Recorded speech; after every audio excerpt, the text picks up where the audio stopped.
우리나라의 자영업은 정말 힘들거든요. 부동산 매매도 동일합니다. 뭐 표현 좀 세긴 합니다만 세금 지옥에 있어요. 내가 열심히 노력해서 얻은 거에 77을 갖고 가는 거예요. 단기 전매를 내가 통해서 수익을 창출한다라고 한다면 현실적인 돌파구는 매매 사업 외에는 없습니다.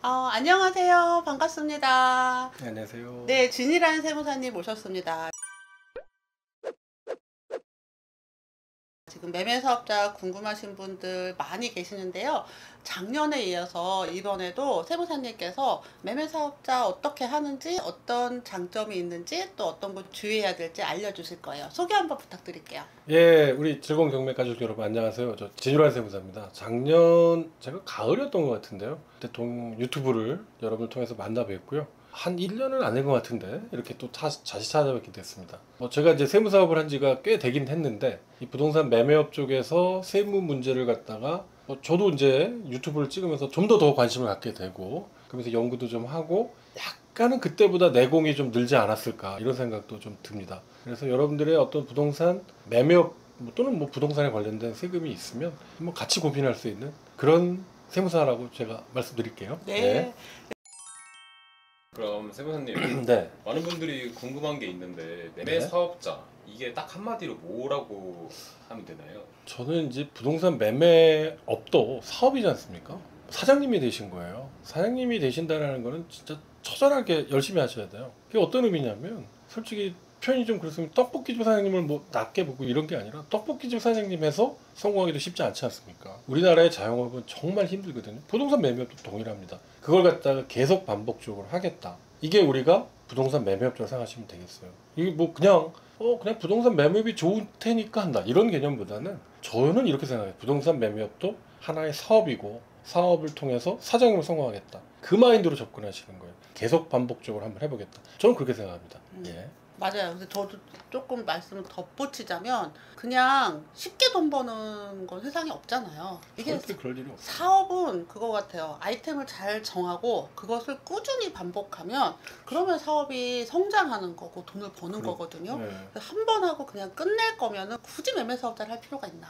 네, 저도 그런 부분에 동의합니다. 그러니까 너무 쉽게 생각하시면 안 됩니다. 사실 우리나라의 자영업에서 살아남는 분들이 사실 굉장히 대단하신 분들이잖아요. 근데 부동산 매매업은 솔직한 심정은 그거보다는 난이도는 떨어진다고 봐요. 쉬워요, 사실은. 네, 대신 그렇지만 그 정도의 노력은 당연히 하셔야 된다라고 저는 생각합니다. 그러면 매매 사업자가 집을 사고 파는 거잖아요. 그 집을 네. 여러 채 사면 자동으로 매매 사업자가 되는 건가요? 우리가 이제 부동산 매매 사업에 있어서 계속 반복성이라는 게 어떤 사업성의 징표가 되거든요. 근데 여러 번을 사고 팔았다라고 해서 부동산 매매업이냐? 저는 그렇게 되지 않을 가능성이 높다고 봐요. 왜 그러냐면 사실 과세관청 입장에서 여러 번이라는 기준에 대해서 여러 번이 사실 한 10대 번이다? 이러면은 그 부분에 대해서는 분명히 논외로 갈 것 같아요. 근데 한 1년에 4-5번 정도라고 한다면 그 정도 팔았을 때 세법을 엄격히 그걸 갖다가 규정을 따른다라면 매도임업자로 갈 것 같기도 합니다만 실제로 그렇게 되기보다는 양도소득세로 갈 가능성이 높아요. 왜 그러냐면 오히려 부동산 매매업으로 해서 세금을 맞는 것보다 양도소득세를 내는 게 과세관청 입장에서 더 세금이 더 많이 들어올 가능성이 높거든요. 그러다 보니까 많이 팔았다 이런 기준에 의해서 간단하기보다는 사실은 어느 정도의 기준은 있겠습니다만 꼭 그것만을 갖고 판단하기는 좀 곤란하다라고 저는 판단합니다. 그래서 매매사업자 등록을 하셔야 돼요. 이거를 자동으로 되는 게 아니라 이제 세무서에다가 나 매매사업 할 거다라고 사업자 등록을 반드시 하셔야 됩니다. 그리고 거기에 걸맞는 여러 가지 행위들, 그러니까 사업자 등록 이후에 비용을 어떻게 썼다라는 그런 서류들 이런 것들 다 꼼꼼하게 준비를 하셔야 되죠. 그럼 그 매매 사업자 등록이라 하셨는데 그 등록을 개인도 할 수 있는 건가요? 직장 다니면서도 할 수 있는지 궁금해요. 네, 당연히 이제 매매업을 함에 있어서는 법인의 형태로도 할 수는 있죠. 근데 이제 법인이 우리나라 세법에서 주택을 갖다가 취득을 한다든지 보유한다든지 파괴돼 버리면 표현 좀 세긴 합니다만 세금 지옥에 있어요. 맞아. 예, 일단은 취득세가 기본적으로 12.4% 중과가 될 거고 시가표준액 1억, 2억 이런 거에 대한 예외는 있습니다만 뿐만 아니라 종부세도 비례세율로 2.7, 5.5% 굉장히 높은 세율이고 팔 때는 추가 가서 20%. 그러다 보니까 현실적으로 법인이 주택을 매매한다라는 거는 사실은 그야말로 불구덩이로 들어가는 거기 때문에 가능하지가 않아요. 가능하지 않기 때문에 이제 개인의 형태로 가는 거예요. 개인이 이제 부동산 매매업을 진행할 수 있는 뭐 그런 상황이 되는 거죠. 그래서 부동산 매매업은 대부분 당연히 개인의 형태로 접근을 해야 될 수밖에 없는 상황입니다. 그리고 직장 다니면서도 하실 수 있어요. 네, 그거는 네. 우리가 이게 뭐 약간 이제 뭐 제가 이제 이런 표현을 드릴게요. 이게 사실 내가 직장을 다니면서 다른 일을 하면 안 되는 거 아닌가? 그렇지 않죠. 능력 있으면은 이것도 하면서 저것도 당연히 할 수 있는 거죠. 그래서 직장인이 매매업을 못 한다. 이거는 아닌데 사실 근데 이제 직장에 들어가면서 약속을 하신 분들도 있을 거예요. 나는 이 회사 일에 충실할 거야 라고 약속하신 분들이 분명히 있을 겁니다. 그런 분들은 약간의 어떤 딜레마에는 좀 빠질 수가 있을 수 있어요. 그렇지만 하냐 못하냐의 영역에 있어서는 할 수 있다가 당연히 맞다고 봅니다. 그게 이제 겸직 금지 조항인데요. 어떤 회사는 겸직을 금지하게끔 이제 약정을 하고 입사를 하는 경우들이 있거든요. 특히 이제 공무원분들 네. 뭐 하면 안 된다라기보다는 뭐 허가를 받아야 된다 뭐 이런 조항이 있어서 요 부분은 현재 다니고 있는 직장에서 겸직 금지인지 아니면 겸직이 가능한지 허가가 가능한지 이거는 또 따로 확인해 보시면 될 것 같습니다. 네, 그런 부분이 분명히 있습니다. 그런데 뭐 현실적으로 내가 부동산 매매업을 했다라고 해가지고 과세관청이 이 부분을 내가 근무하는 회사에다가 뭐 인폼을 해준다든지 안내한다든지 이런 경우는 현실적으로 일어나는 경우를 제가 본 적은 없습니다. 뭐 그거는 뭐 사실 과세관청 입장에서도 어떤 개인 정보를 갖다가 누군가에게 그대로 오픈하는 거는 말이 안 되는 거니까요. 그러면은 뭐 소득세 신고하고 이럴 때 그게 오픈이 되는 건가요? 아니죠. 본인이 신고를 하는 거기 때문에 그게 세무서에서 그쪽 회사에다가 오픈할 일은 없죠. 그러니까 본인이 직접 말을 안 하면 사실 뭐 그 굳이 표현이 뭐 맞네요. 네? 본인이 직접 얘기하지 않는. 네, 굳이 뭐 어떻게 뭐 할 방법은 없긴 하네요. 근데 대신 회사도 열심히 하셔야죠. 그거는 뭐 너무나 당연한 겁니다. 근데 이제 5급 공무원 이상이신 분들은 재산 공개를 하시니까 네, 그분들은 네. 뭐 재산 공개하시는 분들은 좀 힘들 것 같습니다. 매매 사업자로 등록하면 세금을 덜 낼 수 있는 거잖아요. 그러면 구체적으로 좀 얼마나 덜 낼 수 있는 거예요?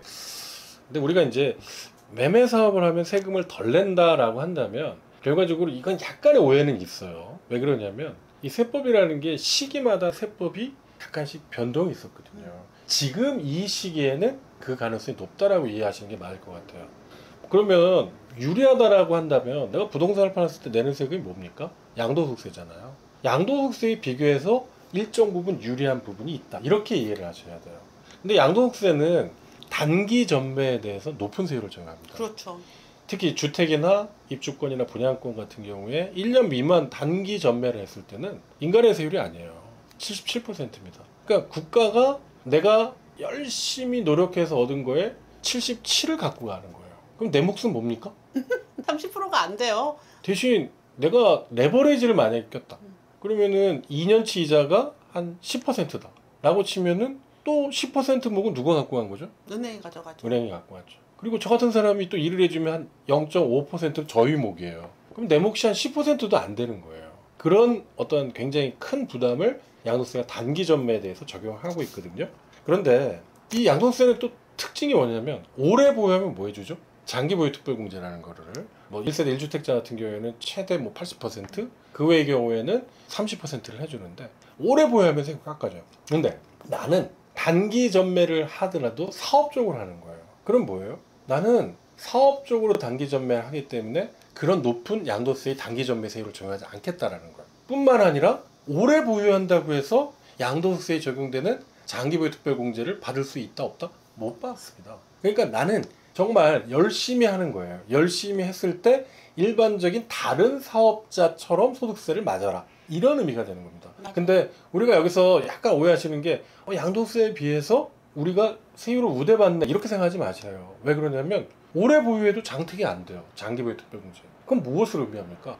그냥 여러분들은 사업하시는 분이에요. 대신 그 부분은 명확해요. 뭐가 명확하다라는 게 단기 전매에 있어서 메리트는 굉장히 크다. 뭐 예컨대 1억 정도의 매매 차익이 났는데 1년 이내 팔았을 때 7,700을 내야 되잖아요. 근데 만약에 1억을 갖다가 남겼을 때 한 방에 1억을 남겼다. 그럼 한 2천만 원 내주고 끝이에요. 대신 약간 뭘 내야 돼요? 사장님이잖아요. 사업을 하셨잖아요. 사장님을 내는 게 또 뭐가 있죠? 건보료는 내셔야죠. 건보료 정도 내시는 거는 감세요. 그런데 건보료가 8%입니다. 77, 그 다음에 우리 그 사업소득세는 22 플러스 건보료는 8% 하면 30이에요. 차이가 얼마예요? 77과 30은 한 47% 차이 나죠. 현실적으로 이득이죠. 대신 열심히 노력을 하셔야 되겠죠. 뭐 그런 정도로 이해를 하시면 좋을 것 같네요. 사실 이제 건보료에 대해서 많은 질문이 네. 있었어요. 그래서 소득이 높으면 높을수록 건강보험료가 높아지는데 이걸 하는 게 맞냐라고 하는데 당연히 해야죠. 아니 소득이 높아졌으니까. 그렇게 오해하시면 안 돼요. 건보료가 소득이 높아지면 소득세율처럼 더 높은 세율이 정되나요? 아니에요. 그렇지 않습니다. 소득세 건보료는 그냥 소득에 대한 8% 정도를 내는 거예요. 내가 1억이었으니까 8%인데 만약에 10억이 됐어요. 그래도 8%입니다. 이게 뭐 올라간다 이런 의미로 이해하시면 안 돼요. 그래서 우리가 만약에 단기 전매를 내가 통해서 수익을 창출한다라고 한다면 현실적인 돌파구는 매매 사업 외에는 없습니다. 없어요. 법인으로 갈 네. 수 있는 방법 없습니다. 없어요. 그리고 여러분들 제가 판단했을 때는 매매 사업이 단기 전매에 특화됐다라고 판단하시는 거는 저는 좀 잘못됐다고 생각해요. 왜 그러냐면 사업을 하는 분은 재고를 끌고 갈 수가 없어요. 그렇지 않나요? 제가 음식점 중국집 사장인데 중국집에 있는 짜장면을 갖다가 한 달 동안 보관하고 1년 동안 보관해서 팔 수는 없지 않습니까? 그렇죠? 제 입장에서도 제가 부동산 매매업을 하는 사장님이라면 1년 이내, 2년 이내 수익을 창출할 수 있도록 빨리빨리 회전을 시켜야 되는 거예요. 빨리 팔아야죠. 네, 재고를 회전시키는 겁니다. 그런 부분에 대해서 세법이 당연히 일반적인 과세를 하겠다. 이렇게 이해하시면 그게 저는 맞다고 보이네요. 그래서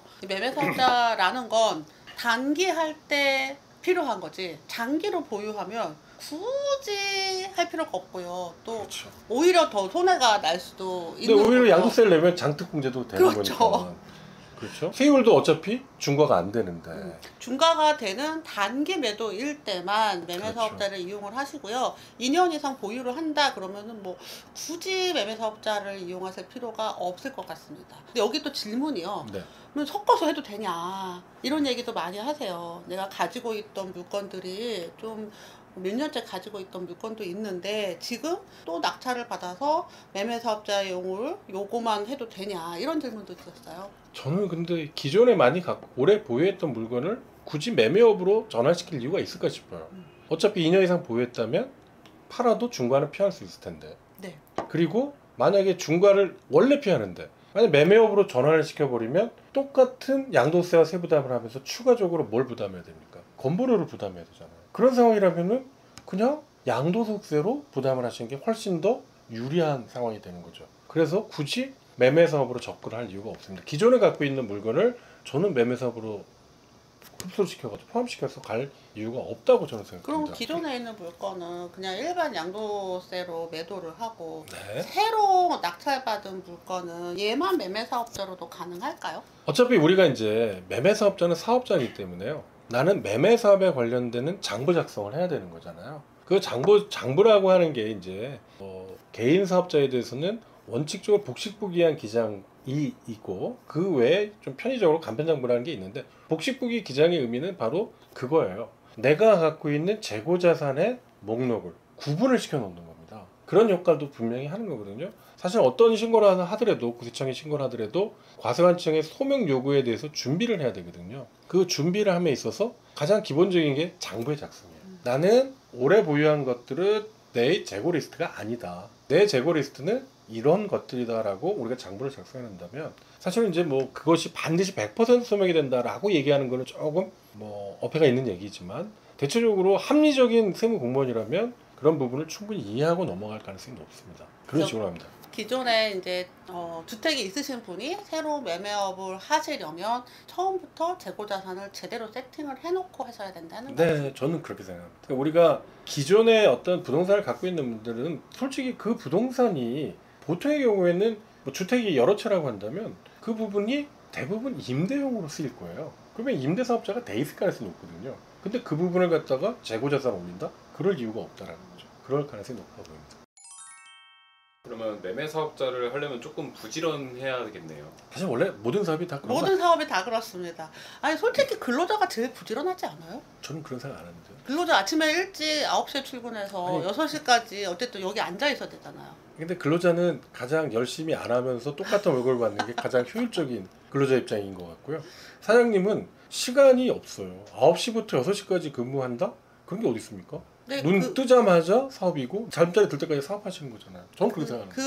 그런 거로 치면은 매매 사업은 그렇게까지 바쁘진 않아요. 워라벨이 되네요.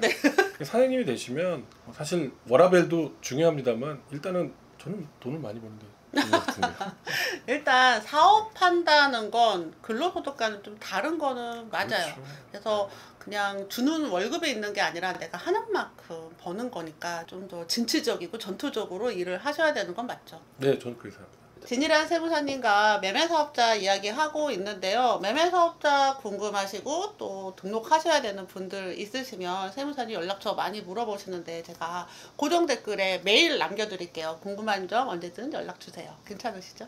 예, 고맙습니다.